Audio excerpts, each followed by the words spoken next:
আসসালামু আলাইকুম।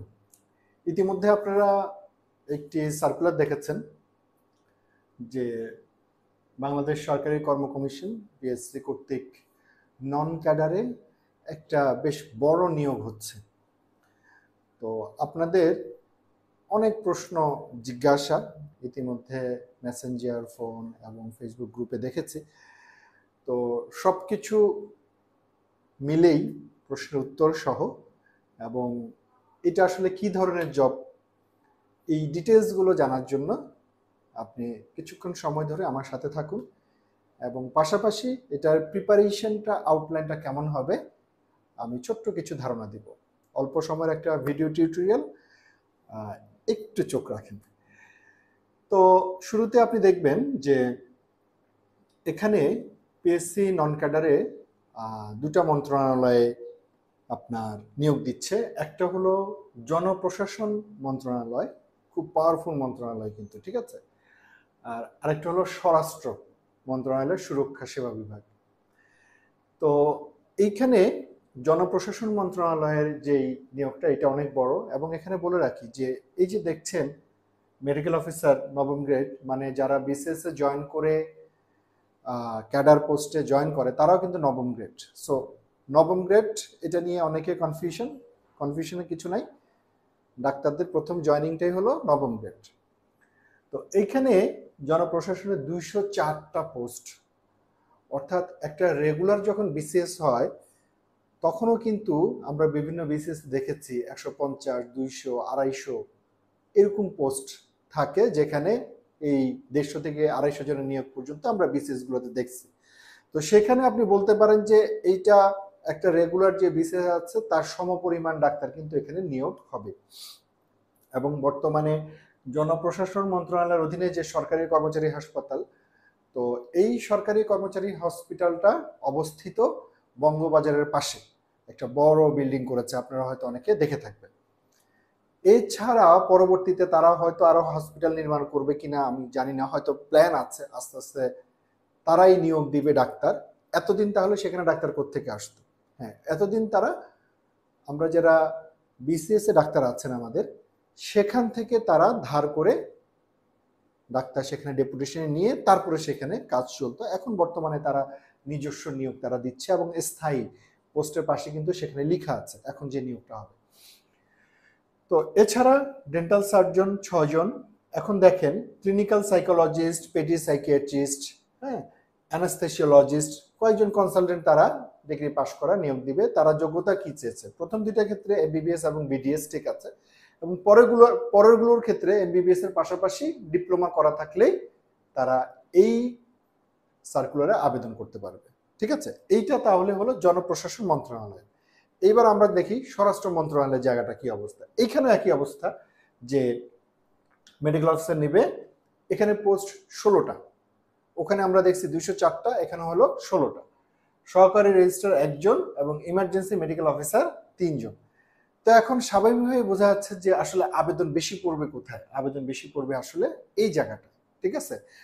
আর এইখানে যে সহকারী রেজিস্ট্রার একটা পোস্ট, এখানে কতজন আবেদন করবে?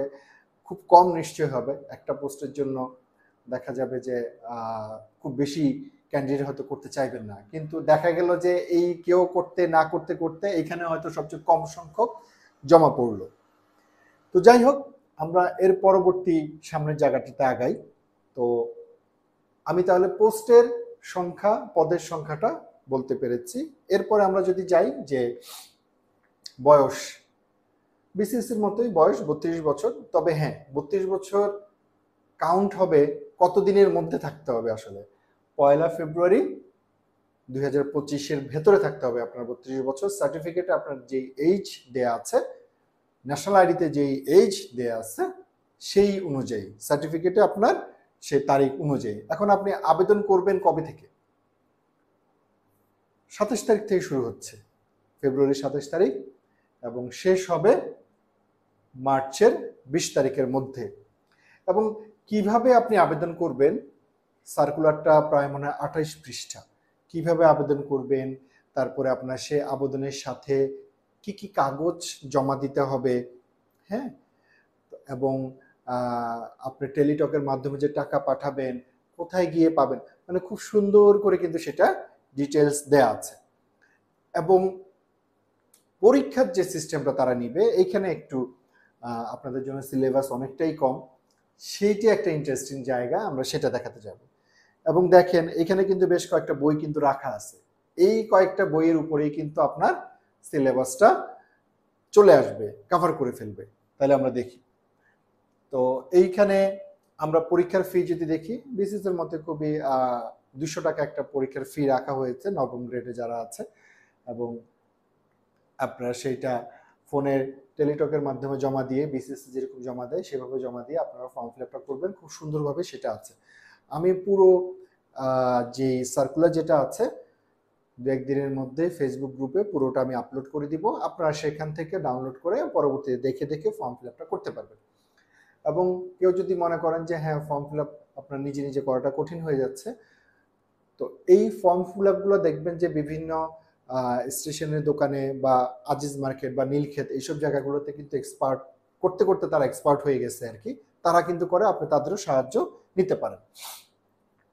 এখন আমরা এখানে কিছু ইন্টারেস্টিং বিষয় আছে, খেয়াল করে দেখেন। পরীক্ষা হলো 3টা, আমরা যদি একটু বোর্ডে আসি, একটা হলো আমরা যেটা প্রিলিমিনারি বলি সেটা হলো এমসিকিউ, একটা হলো লিখিত, আর 3 নাম্বার হলো ভাইভা। এখন এখানে একটা ইন্টারেস্টিং বার দিয়েছে, কিরকম বার? পরীক্ষার্থী আবেদনের সংখ্যা যদি 1 থেকে 1000 হয়, এর মধ্যে যদি থাকে, তাহলে এই এমসিকিউ হবে না, এমসিকিউ সেটা হবে না, তাহলে সরাসরি সে লিখিত দিবে এবং ভাইভা দিবে। আবেদন যদি 1001 ক্রস করে তাহলে তার দিতে হবে, 3টাই দিতে হবে। কথা বুঝা গেছে?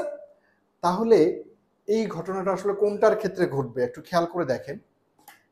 আমরা যদি পিছনে যাই, স্বাভাবিকভাবেই যে 204টা যে পোস্ট, এটার আবেদনপত্র 1000 ছাড়াবে মাস্ট, তাহলে আপনাকে এখানে এমসিকিউ, প্রিলিমিনারি, লিখিত পরীক্ষা, ভাইভা এগুলো দিতে হবে। এখন মনে করেন যে কেউ এটাতে পরীক্ষা দেবে, এর তো আর 1000 আবেদন মনে হয় না পড়বে, পড়ার কথা না, তাহলে সে শুধুমাত্র লিখিত এবং ভাইভা পরীক্ষাটা দিবে। তো আমাদের যারা পরীক্ষা দিবেন তাদের একটা বড় অংশ টার্গেট হলো এইটা, যেটা একটা রেগুলার বিসিএস এর সমান যেখানে নিয়োগ হবে, এই জায়গাটা। তাহলে আমরা ওই বারের মধ্যে না থেকে আমরা এমসিকিউ, লিখিত এবং ভাইভা এগুলো নিয়ে একটু কথা বলি। তাহলে এখানে যে টুইস্টিং যেটা আছে এটা বলে ফেললাম, যে স্বাভাবিকভাবেই এই যে 2টা পোস্ট, 3টা পোস্ট যেগুলো আছে, এগুলোতে তো আসলে 1000-এর বেশি আবেদন পড়বে না, তার মানে তারা লিখিত পরীক্ষা এবং ভাইভা দিয়ে চলে যাবে। কিন্তু যেটা 204টা পোস্ট, তাদের কিন্তু এমসিকিউ, লিখিত, ভাইভা 3টাই দিতে হবে।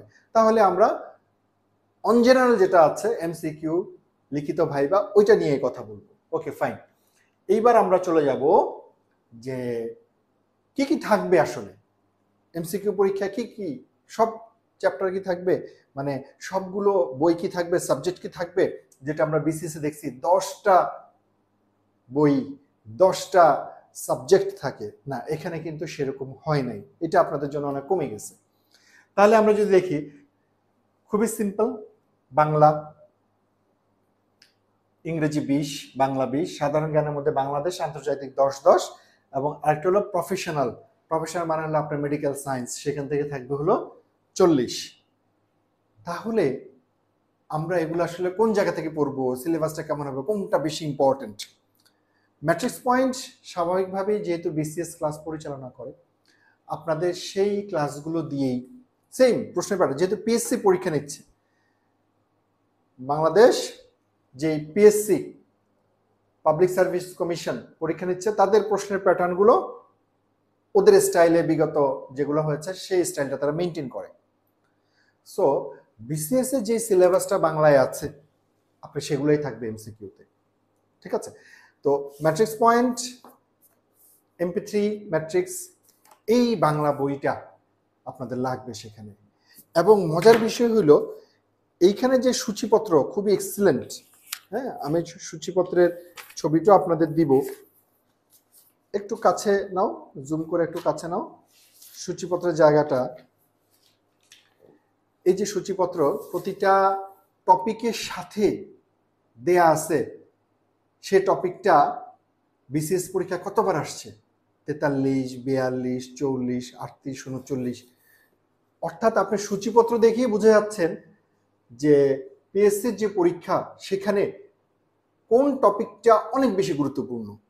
এবং প্রতিটা বইয়ে কিন্তু সেটা আছে, বাংলা, ইংরেজি, তারপরে বাংলাদেশ, তারপরে আন্তর্জাতিক, যেটা আপনার প্রিলিমিনারির জন্য লাগবে, এবং প্রফেশনাল বিষয় মেডিকেলের কোন জিনিসগুলো পিএসসি পছন্দ করে তার জন্য এই দুইটা বই আছে।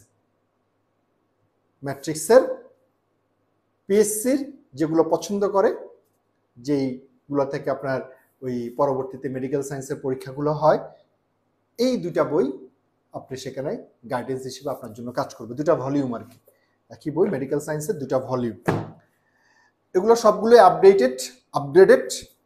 হ্যাঁ, তো এখন আমরা তাহলে ম্যাট্রিক্স পয়েন্ট যে ক্লাসগুলো শুরু করব, বিসিএস যে স্টাইলে ক্লাসগুলো হয়েছে ওই ক্লাসগুলো দিয়েই আমরা শুরু করব, ঠিক আছে? এবং সেম সিলেবাস থাকবে, বাংলা, ইংরেজি, তারপর আবার বাংলাদেশ, আন্তর্জাতিক, কোনগুলো বেশি ইম্পর্টেন্ট সেগুলো নিয়ে কথা হবে।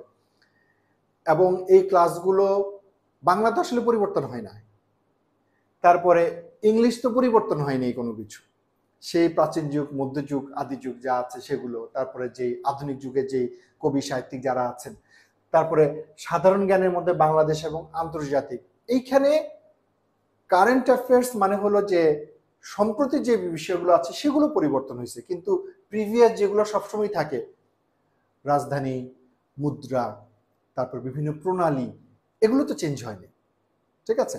সো ওই জায়গাগুলো ঠিক থাকে, শুধুমাত্র রিসেন্ট যে ঘটনাগুলো আছে অল্প কিছু, সেগুলো শুধু পরিবর্তন হয়। সো এই ক্লাস সবগুলোই কিন্তু আমাদের আছে। প্রফেশনাল বা মেডিকেল সায়েন্স যেটা, এইটা তো আমরা অলরেডি স্পেশাল বিসিএস এ পড়িয়েছি এবং আমাদের পোস্ট গ্রাজুয়েশন জায়গাটা তো আছে। এইখানেও আপনি খুব সুন্দর এই বইয়ের সাথে তাল মিলিয়ে আমরা ক্লাসগুলো কন্ডাক্ট করে ফেলবো, একটা গাইডেন্স তৈরি করব যে আপনি কিভাবে পরীক্ষা দিবেন। এবং প্রিলিমিনারির জন্য আপনি অনলাইনে পরীক্ষা দিবেন, এবং পরীক্ষার যে সফটওয়্যার আমরা ইউজ করি খুবই আধুনিক। আপনি সেখানে চ্যাপ্টারগুলো, আমরা চ্যাপ্টার ভাগ করে দিব, আপনাকে একটা রুটিন করে দিব, সেই রুটিন অনুযায়ী আপনি ক্লাস করবেন, তারপরে আপনি পরীক্ষা দিবেন। তাহলে আপনার মধ্যে একটা কনফিডেন্স তৈরি করবে যে হ্যাঁ, আপনার পড়াগুলো হচ্ছে। এবং বর্তমান সিচুয়েশনে একজন এমবিবিএস ডক্টর বা বিডিএস ডক্টর একটা জব, সম্মানজনক জব, খুবই খুবই একটা ক্রাইসিসের মধ্যে আছে। এবং আমি বিশ্বাস করি এবং আমি মনে করি এই সার্কুলার অবশ্যই যারা এখানে নিয়োগ প্রাপ্ত হবেন, আপনাদের ফিউচারে জবের ক্ষেত্রে বেশ ভালো একটা অবস্থান তৈরি হবে। আর বিসিএস যেটা আছে সেটা প্যারালালি চলতে থাকবে, কিন্তু এগুলো সরকারি চাকরি সব কিছুই মেনে চলে। দেন আমরা এমসিকিউর পরে যারা টিকবেন তখনই আপনাদের কাছে অনেক কাগজপত্রগুলো চাইবে, সেই কাগজগুলো আপনারা জমা দিবেন। দেন লিখিত পরীক্ষা, বাংলা, ইংরেজি, সাধারণ জ্ঞান, প্রফেশনাল পরীক্ষা, সর্বমোট লিখিত পরীক্ষা, যেটা বিসিএস এ 1200 নম্বরে হয়, আপনাদের কিন্তু এত হবে না, আপনাদের 200 নম্বরের হয়ে যাবে। বিসিএস এ কিন্তু 1200 নম্বরে হয়, 200 নম্বরে সেটা কমপ্লিট হয়ে যাবে। লিখিত পরীক্ষা মানে ডেসক্রিপটিভ মূলক পরীক্ষা, সেটাও আমরা একটা গাইডেন্স পরবর্তীতে দিয়ে দিব, ঠিক আছে? আমরা যেহেতু বিসিএস কন্ডাক্ট করি এবং আমাদের সেই বিসিএস এর প্রত্যেকটা বই যেহেতু আছে, আমরা আমাদের এক্সপার্ট প্যানেল আপনাদের সেই গাইডটা করতে পারবে। আচ্ছা, এখন লাস্ট যে মৌখিক পরীক্ষা 100 নাম্বার, সেটা তো আছেই, 50% পাস, সেখানে আমরা একটা আপনাদের গাইড করব অবশ্যই। এখন পরবর্তীতে দেয়া আছে যে লিখিত পরীক্ষা যেটা ডেসক্রিপটিভ, সেখানে কি সব থাকবে না? সব থাকবে না, তাহলে কি থাকবে? সেটার একটা সিলেবাস আপনাকে দিছে, এমসিকিউ না, কিন্তু লিখিত পরীক্ষার একটা সিলেবাস আপনাকে দিছে, যে বাংলায় কি কি জিনিস আপনাকে পড়তে হবে, তারপরে ইংলিশে কি কি জিনিস আপনাকে পড়তে হবে, তারপরে আপনার সাধারণ জ্ঞানে বাংলাদেশ এবং আন্তর্জাতিক আপনাকে কি কি পড়তে হবে, এবং প্রফেশনালে কি কি পড়তে হয় সেটা তো আমরা জানি। এই হলো সম্পূর্ণ যে নিয়োগ পরীক্ষার যে সিলেবাস এবং যে টেকনিক্যাল বিষয়গুলো আছে আমি সবগুলোই সংক্ষেপে বলেছি। এরপরেও যদি আপনার কোনো প্রশ্ন থাকে, আমার হোয়াটসঅ্যাপ নাম্বার আছে, তারপরে মেসেঞ্জার আছে, তারপরে এই ভিডিওটা যেখানে আপলোড হচ্ছে ফেসবুক গ্রুপে তার কমেন্ট বক্স আছে, আপনি সেখানে জিজ্ঞেস করবেন, আমি প্রয়োজনে আরেকটা লাইভে এসে সব আপনার কোয়েশ্চেনটা সলভ করে দিব। তো আমরা যে বইগুলো আছে এটা কিন্তু নীলক্ষেত সহ পুরো বাংলাদেশে পাওয়া যায়, ঠিক আছে? তো আপনারা যদি ম্যাট্রিক্স মার্টে কিছু ডিলার আছে, জায়গা আছে, সেখান থেকে নিলে আপনার একটা ন্যায্য দামে অবশ্যই পেয়ে যাবেন। তো বইগুলো অলরেডি আপনাকে দেখিয়েছি, স্ক্রিনে অলরেডি অনেকক্ষণ দেখছেন, এটা নিয়ে আর কিছু বলছি না। তো পাওয়া যাবে কোথায় আপনাদের সহজ সুবিধার জন্য? হাতিরপুল বুকশপ অনেকেই চেনেন, আর উত্তরা থেকে কেউ কালেক্ট করলে উত্তরা বুকশপ। হাতিরপুল বুকশপ কুরিয়ারও বই পাঠায়, এবং আরেকটা ই মেডিশপ অনলাইন তারা বুক সার্ভিস করে, ফোন নাম্বারটা আছে, আপনি ঘরে বসেই ফোন করে তাদের কাছ থেকে শুনে আপনি ন্যায্য দামে বইটা ঘরে বসে পেতে পারেন। তো এই হলো আমাদের আপডেট, এবং আমাদের হটলাইন নাম্বারগুলো তো আছেই, এবং সবাইকে শুভকামনা জানাচ্ছি। পাশাপাশি রেসিডেন্সি এবং এফসিপিএস নিয়ে আপনাদের যে কোনো ধরনের জিজ্ঞাসা বা যে কোনো ধরনের কোর্স আমার সাথে সরাসরি আপনারা একাডেমিতে এসে কথা বলতে পারেন, এবং আমাদের কনসেপ্ট এবং মেকানিজম নির্ভর বেসড ক্লাস অবশ্যই আপনি করবেন। আপনার সামনে একটা ভালো প্রিপারেশন, আপনার স্বপ্ন পূরণের প্রত্যয়, part 1 residency, MPhil diploma, MPH, আপনি যেটার জন্য প্রিপারেশন নেন না কেন, ম্যাট্রিক্স পয়েন্ট আপনার সাথে আছে। তো শেষ করছি, এই নিয়োগ একটা যে বড় নিয়োগ হচ্ছে তার জন্য আমরা একটা ব্যাচ পরিচালনা করব ইনশাল্লাহ। আশা করছি যে মার্চের প্রথম সপ্তাহতেই আমরা ক্লাস শুরু করতে পারবো, এবং এই বিষয়ে বিস্তারিত পোস্ট আমরা খুব দ্রুত ম্যাট্রিক্স পয়েন্টের যে গ্রুপটা আছে সেখানে আমরা দিয়ে দিব। থ্যাংক ইউ সবাইকে, ভালো থাকবেন, দেখা হবে, আসসালামু আলাইকুম।